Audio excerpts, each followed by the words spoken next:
أعوذ بالله من الشيطان الرجيم. بسم الله الرحمن الرحيم. ولوطا إذ قال لقومه أتأتون الفاحشة ما سبقكم بها من أحد من العالمين إنكم لتأتون الرجال شهوة من دون النساء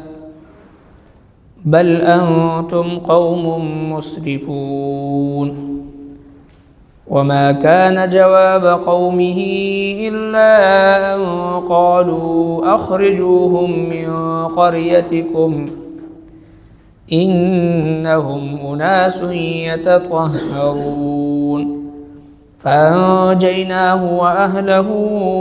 إلا امرأته كانت من الغابرين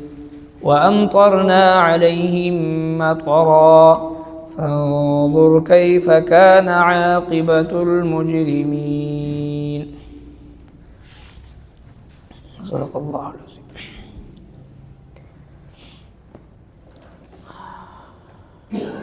دین مخکی اللہ تبارک و تعالی دا حضرت نوح علیہ السلام او بیا دا حضرت ہود علیہ السلام حضرت صالح علیہ السلام واقعہ ذکر فرمائے. پدید کی دا حضرت لوط علی نبینا و علیہ السلام واقعہ ذکر کی. حضرت لوط علیہ السلام دا حضرت ابراہیم علیہ السلام خوریو او ټول نمخ کی پغباندی ایمان روڑو او د دو پرورش د وړوکوالي نه د حضرت ابراهیم علیه السلام په زیر تربیت شو او بیا الله تبارک وتعالی د حضرت لوط علیه السلام انتخاب د صدوم علاقې طرف ته چې د بابل علاقه وا موجوده بغداد سره نزدې هغه طرف ته مبعوث فرمایل او دغه خلق چې کوم ته حضرت لوط علیه السلام را لګل شو سره د کفر او د شرک او د خیانت او بدنیتی د نور ډیرو ګناهونو سره سره یو لوی جرم او لوی ګناه چې د دین مخ کې چرته په عالمونو کې په انسانانو کې د تاریخ د انسانیت کې چرته دا ګناه نه چا کړو او نه دې تصور کړو هغه په دې قوم لوط کې موجود هغه دا چې دا پزید زنانا پزید د خپل بیبي چې کوم الله تبارک وتعالى یو جائز خواهش پر کولو د پاره حلال او جائز طریقه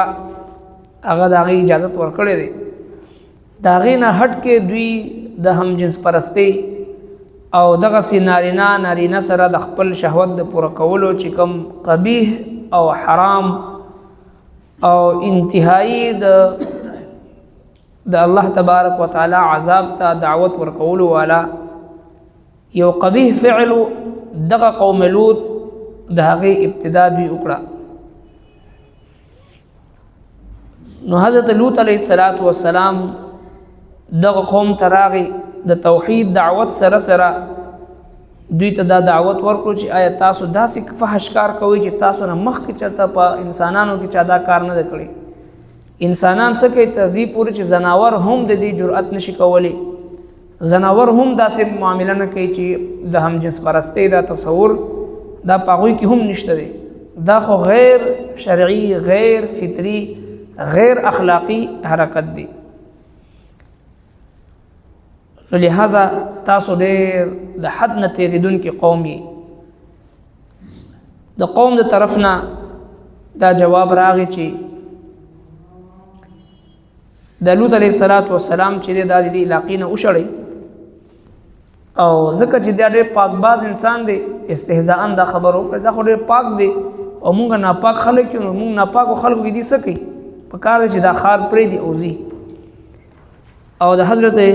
لوط علیہ السلام بیبي هغه هم د خپل کفر باندې کلک او دغه د خپل قوم خلکو سره مرګرو هغه سره پاتې شو او نور په دې قوم باندې الله تبارک وتعالى د کانو باران وکړو دا ټول هلاک ولوطا او اولګلو مونږه لوط علیہ السلام اذ قال لقومه هرکل چې دوی خپل قوم ته اتاتون آیاتاسو کوي فاحشه اغبه حیاي ما سبقکم چې ند کړي ما سبقکم بها چې ند کړي وړاندې د تاسو نه من احد چاهم من العالمین د عالموننا انکم بشک تاسو لتاتون الرجال رازي سړوتا شهوتن پشهوت من دون النساء سوا د خزینا سوا د خزونا بل انتم بل کتاسوي قوم مسرفون قوم د حد نه تیریدون کی وما كان انو جواب قومه جواب د قوم الا ان قالوا مگر دا چویل اخرجوهم اباسیدوی من قريتكم دخل کلینا انهم اناس بشک د داس خلق دی یتطهرون چې پاکیزگی خوخوي فانجیناه پس خلاصې ورکړو موږ دتا او اهله او د کور والو ته الا امراته سوا د خزینه كانت من الغابرین چې واغد شامله د رستو پاتې کېدونکو نه د رستو پاتې کېدونکو کې وامطرنا عليهم او ورولم پدوی باندې مطرن باران د کانو فانظر پس وګورا کیف کان چې څنګه شو عاقبت المجرمین انجام د مجرمانو دا یو داسي قبیح فعل چې الله تبارک وتعالى په دوی باندې د کانو باران او دغه په ذریعہ باندې دوی هلاک کړ او داسي قبیح غیر اخلاقی غیر شرعي غیر فطری فعل چې د الله جل شانه عرش په دې سره خوځي چې کله یو جنس په هم جنس پرستی کې مبتلا شي لہذا د حضرات صحابه کرامو مختلف اقوال دي چې کله هم یو کس دو کسان په دغه هم جنس پرستی کې مبتلا ولیدل شي نو د دې سزا دا ده چې دوی سرنګ چې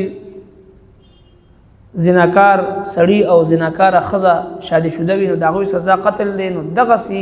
فاعل او مفعول د دې دوه سزا چې دی هغه قتل دی او بعضو صحابه کرامو نه د دوی په اور کې د سوزولو هغه روایت هم راغلی دی او امام ابو حنیفه رحمه الله فرمایي چې دا دوه د ډېر اوچت زینا راوغورځول شي چې دا دوه هلاک شي بهر حال د سخت نه سخت سزا مرتکب دی دغه قبیح فعل ولا خلق چونکه دا یو داسې جرم دی چې الله تبارک وتعالى فرمایل چې ما سبقکم بها من احد من العالمین دنه مخکې چرته په انسانانو کې دا فعل نه تیر شي نو لہذا چې کله هم په معاشره کې د سزا او د جزا نظام نوي نو بیا دغه سي قبیح فعل په معاشره کې هغه پیدا کیږي څنګه چې زموږ استاد او معاشره د دینه ډکه ده د سزا او د جزا نظام نشته او د ګناهونو د سدباب د پاره چې کوم نظام پکار دی او دغه جرمونو مرتکب خلکو ته خوا د هغه تعلق چې هر څنګه خلکو سره وي هغه ته د سزا نظام په معاشره کې نشته دی هغه د اسلام خپل او عادلانه د خلافت نظام هغه نشته دی نو دغه جرایم ورځ ورځ زیاتیږي لګیا دي او دغه د فساد او د منکرات او د بدکاری جړه چې کوم نشه ده هغه د شرابو په صورت کې هغه د آیس په صورت کې هغه د نورو د نشو په صورت کې زموږ استادو په تعلیمي ادارو کې زموږ استادو په لوی لوی ادارو کې چې هغه ډک دي او دا غیر لازمي نتیجه دار راوځي چې کله انسان په دغه شراب او کباب او نشو کې مبتلا شي نو د ټولو ګناهونو جړ او بنیاد چې دی هغه دغه سيزونه دي نو لہذا الله تبارک وتعالى د دې قومونو واقعات دي د لپاره ذکر کوي چې په کوم قوم کې دا سيز عام شي هم جنس پرستی عام شي نو د الله تبارک وتعالى طرفنا عذاب راځي کان راځي په حیثیت یو مسلمان د معاشري هر فرد دې خبري مسؤل دی چې د خپل استطاعت مطابق دغه منکرات او خلاف به आवाज اوچتي او دغه فواحش او خلاف به आवाज اوچتي د اسلام چې کوم خولي او خایسته عادلانه د خلافت نظام دی دا غي د پاره به سوچ کوي فکر به کوي زړه کې به درد ساتي دا غي د پاره به دعاګانې کوي دا غي د پاره به عملی اقدام کوي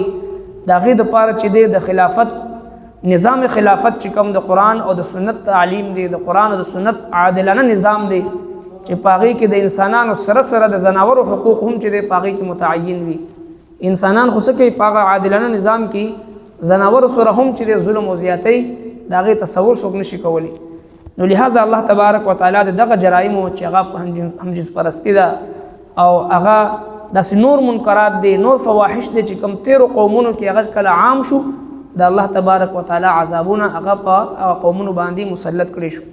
زموږ استاد معاشري چې نظر واچو په معاشري باندې هغه ټول جرمونه هغه ټول فواحش هغه ټول منکرات هغه هم جنس پرستی ده هغه نشي تماشي دي هغه نور منکرات دي زموږ استاد معاشره کې هغه ښکاری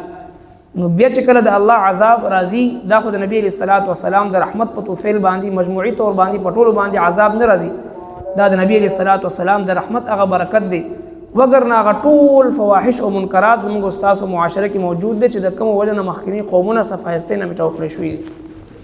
ربنا تقبل منا انك انت السميع العليم وتب علينا انك انت التواب الرحيم